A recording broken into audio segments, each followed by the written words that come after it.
O Conselho Federal de Medicina faz um alerta. Antes de escolher um profissional da saúde, mesmo que seja para fazer um simples procedimento, o paciente deve procurar informações a respeito do médico no Conselho de Medicina da região onde mora. O caso que vamos mostrar agora choca e emociona qualquer um de nós. O médico em questão tem diploma, registro junto aos conselhos de medicina, quase 40 anos de experiência e autorização para atuar na área da ginecologia e obstetrícia.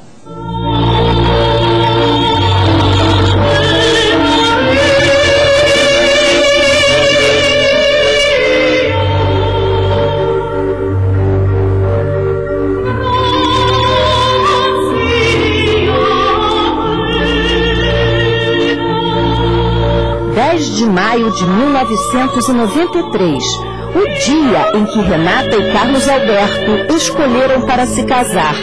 Vestida de branco, de véu e grinalda, como sugere a tradição, a noiva atravessa a igreja de braço dado com o pai.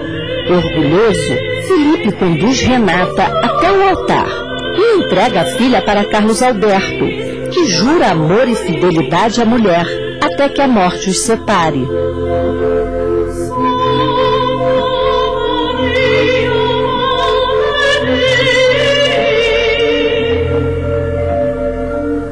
Linda e feliz, Renata sorri.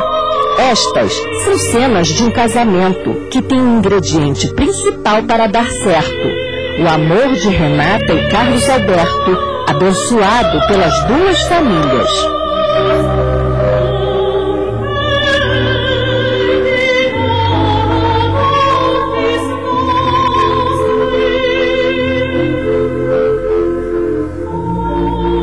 A felicidade do casal foi interrompida tempos depois, quando Renata decidiu ter um bebê.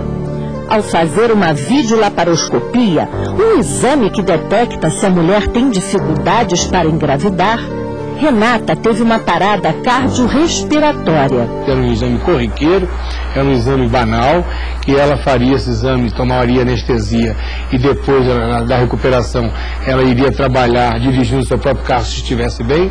Não aconteceu nada disso, ela foi abandonada, ela teve uma parada cardiorrespiratória importante, grave. Demoraram de 10 a 12, 15 minutos para que chegassem a ela estava toda roxa. Esta era Renata até a manhã do dia 28 de fevereiro de 2002, antes do exame. Hoje ela está assim, cega, surda, muda, imóvel, em coma profundo, presa a esta cama há 4 anos. Ela, durante 50 minutos, ela teve várias vindas e idas. Ela morreu 3, 4 vezes e foi ressuscitada 3, 4 vezes até a última vez que conseguiram a duras penas. E eu até lamento que eu, como pai, sofro demais, mas digo para vocês, contra a família que não quer que eu faleça, eu preferia que ela tivesse morrido. Para continuar vivendo, mesmo em estado vegetativo, Renata precisa de cuidados especiais constantes. Ela está praticamente num quarto de semi-UTI, né? Então ela tem aqui uma cama hospitalar, normal. Nós estamos tentando até trocar ela por uma cama elétrica, porque está nos causando problema de dor nas costas, conforme você vai verificando quando eu passar lá para a cadeira. Então a altura não é como... Então nós estamos trocando essa cama hospitalar, que é uma cama normal, por uma cama hospitalar daquela, vamos dizer, mais barra pesada, que é uma cama elétrica, que ela sobe em vários níveis, e isso está vindo, vai chegar. Nós temos aqui um colchão americano, que é usado também no Sara Kubitschek, para tratamento de pessoas que ficam muito tempo acamadas, que é o caso dela, e isso tem um compressor de ar. Esse compressor de ar movimenta esse colchão e essas bolhas se movimentam no corpo dela, fazendo com que ela tenha um maior conforto deitada na cama, né? Durante as 24 horas do dia, recebe tratamento de uma equipe formada por médicos, enfermeiras e fisioterapeutas. A fisioterapia vai estar estimulando ela, vai tanto na parte motora quanto na parte respiratória, porque na parte respiratória tem que estar expandindo o pulmão dela para ir fazendo a higienização desse pulmão, que ela pode estar acumulando secreção, como eu te falei antes, ela pode ter uma pneumonia. E a parte motora a gente está estimulando para melhorar essa atrofia que ela já tem e conseguir expandir, melhorar as mãos dela e o fluxo sanguíneo também. Porque como ela fica muito tempo parado, então o movimento que ela faz é com exercício. Então se ela ficar o dia todo sem se mexer, ela pode ter uma trombose, ela pode ter outras complicações. Ao todo, 15 médicos de especialidades variadas cuidam de Renata. A alimentação é por sonda e é supervisionada pelo pai, que nunca sai de perto da filha. Então tem que ter um curativo também com pomadas importadas, e tem que ter um atendimento e um carinho muito grande, porque dói, ela reclama. Isso então é colocado ali, ela vai ter a alimentação, a água, os sucos, né? Da cama para a cadeira de rodas para tomar o banho de sol. O corpo não sustenta sozinho, tem que ser amarrado. Renata também não consegue engolir e por isso precisa diariamente da ajuda de uma fonoaudióloga para aspirar a saliva e escovar os dentes. Por ela ficar com a boquinha aberta, o dente vai movimentando, né? E com isso vai fazendo ela morder o lábio, fazer machucado. Então a gente vai fazendo massagem, soltando a musculatura para que ela não é uma paciente que fique babando. Ela vai lá para baixo pegar sol, ela não fica com aquele aspecto babando. Luiz Felipe, pai de Renata, não se conforma de ver a filha em estado vegetativo. Ele denunciou o médico por negligência e omissão de socorro aos Conselhos Regional e Federal de Medicina.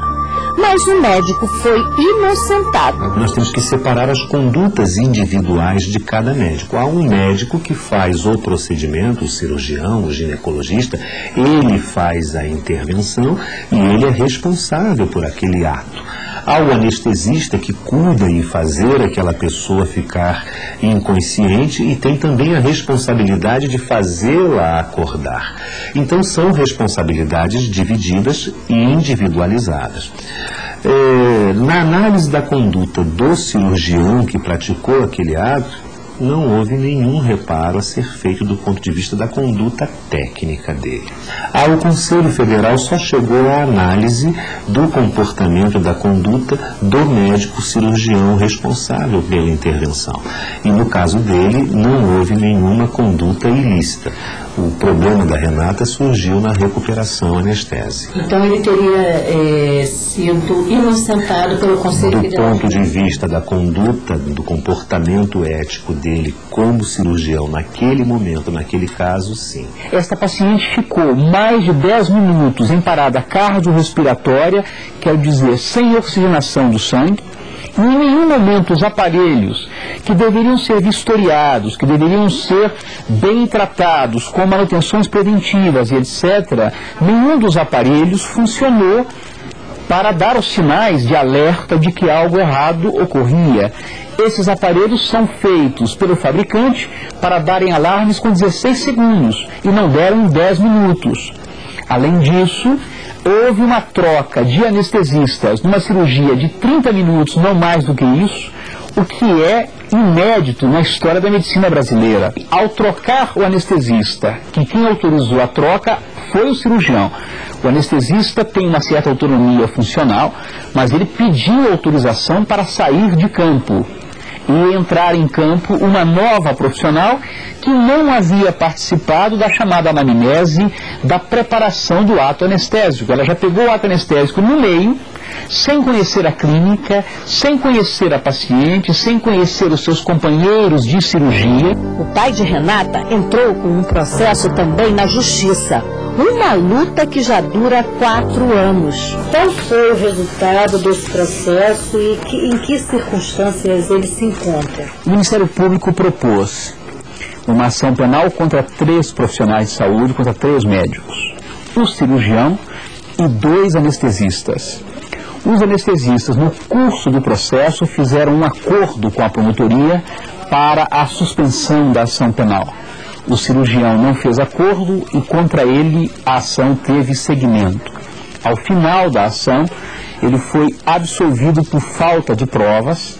Na primeira instância, a juíza titular da sentença entendeu que as provas que o Ministério Público havia produzido não eram suficientes para convencê-la do erro, da omissão, da falha do profissional e o absolveu por falta de provas, ainda que tenha se convencido com mais de 80% de toda a alegação contida na acusação do Ministério Público. Quantas vezes o médico tem que ser julgado para perder o direito de exercer a medicina? A própria lei determina assim que as penas devem ser gradativas, ou seja, primeiro advertência confidencial, depois censura confidencial, depois censura pública, suspensão e, por último, a cassação. É a lei que diz isso. Aqui, quando a pessoa entra com a denúncia, o Conselho Regional abre uma sindicância e vai investigar a denúncia. Vai ouvir as partes, juntar os documentos do prontuário médico e fazer a análise daquele caso. Se entender que há indícios de alguma infração ética, então o Conselho abre um processo aqui no Conselho Regional. Se o médico for condenado, ele pode ser condenado em várias penalidades. A penalidade mais grave é a cassação do exercício profissional. O Conselho Regional de Medicina em Brasília, que é um órgão que não tem nenhuma credibilidade na sociedade, inocentou o médico. Eles fizeram uma ação entre amigos, que os médicos são convocados para dizer sim ou não. As perguntas são as mais simples e capciosas que podem ser respondidas por sim ou não.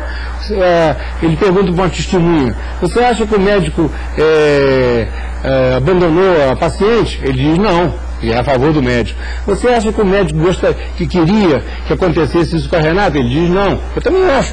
Eu acho que ele não queria que acontecesse isso com a Renata, ele deixou que acontecesse, que é uma negligência. E essa negligência tem que ser punida, não só no Conselho Regional de Medicina, como nos processos criminal e processo civil. Meu Deus do céu, cadê a justiça brasileira? Cadê os juízes que vão e dão sentença e não dão inocentam ou não dão a sentença? E o homem continua solto. Minha filha precisa de justiça. Não quero dó, não quero que ele seja punido porque eu estou passando necessidade e estou chorando, não. Eu quero a verdade. Ela queria só ser mãe. Ela queria ser mãe. E vocês não deram a oportunidade dela ser mãe.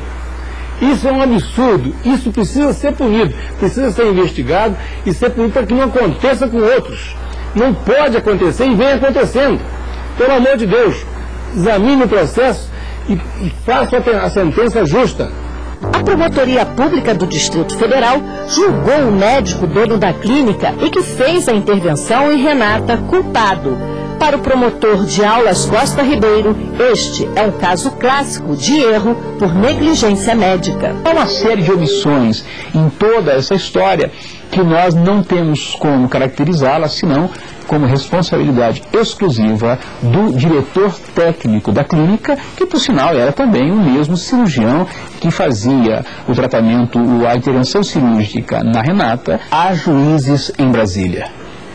Portanto, nós não temos dúvida de que a justiça com o caso Renata será feita, e será feita condenando o responsável. Diante de tanto sofrimento, o pai de Renata decidiu criar uma associação para atender as vítimas de erros médicos. Pelo endereço eletrônico abaixo, a pessoa poderá buscar seus direitos na justiça. Eu vi a necessidade com outros pacientes, inclusive de muito baixa renda, de Brasília e do Brasil inteiro, eu me senti na necessidade de criar a Associação das Vítimas de Erro Médico, justamente para cuidar e privilegiar as pessoas de baixa renda de Brasília, principalmente da periferia, no sentido de ajudá-las quando existisse um erro médico, uma negligência médica, uma desatenção, indicar o que elas deveriam fazer em termos de reclamar seus direitos na justiça, seus direitos de danos materiais, e porque os seus filhos, seus netos, seus parentes são afetados e os médicos, eles não sabem o que fazer, são pessoas que não têm dinheiro para comprar uma ficha telefônica, não sabem falar no telefone, e a associação então ajuda a encaminhar essas pessoas para a justiça no sentido de reclamar seus direitos.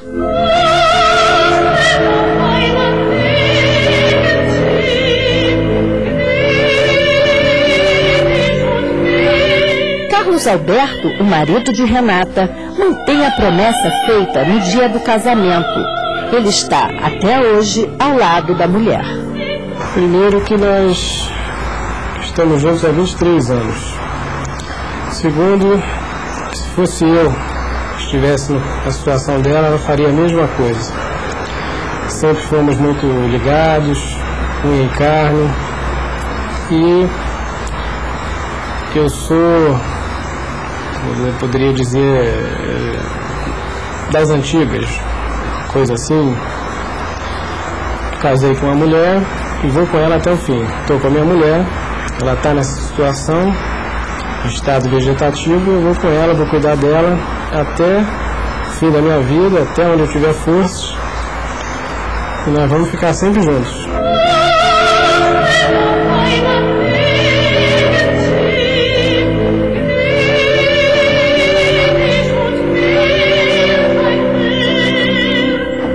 O programa Inclusão optou por não divulgar o nome do médico responsável pela cirurgia de Renata, porque o processo ainda será julgado em segunda instância.